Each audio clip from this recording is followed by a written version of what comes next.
Spencer. You better not cross his path. Kevin Spencer. Chain-smoking alcoholic, sociopath. Kevin's birthday was coming up. He was going to be 7 years old, and more than anything, he wanted a puppy of his very own. Every year, he would ask for a puppy for his birthday, but his parents would always say, "Here's a note, go to the store and get us some smokes." Kevin was going to be 7 this year, though, almost as old as a teenager if you did math as well as his unemployed father. The night before his birthday, he fell asleep and dreamed of playing fetch and rollover with his new best friend.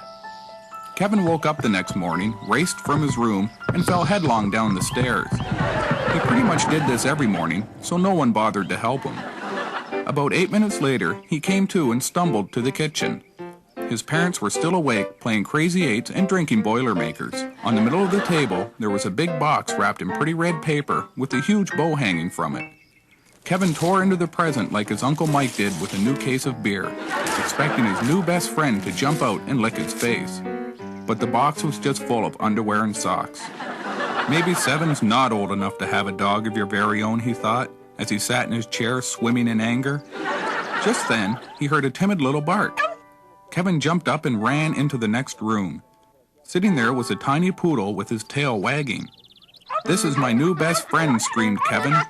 A few weeks later, Kevin woke up really early one morning with an uncontrollable rage eating away at him like a cancer.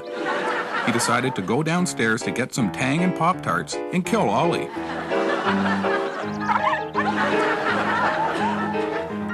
Years later, the psychiatrist that worked at the maximum security prison where Kevin was serving his life sentence said that was one of the first signs that Kevin was an untreatable sociopath.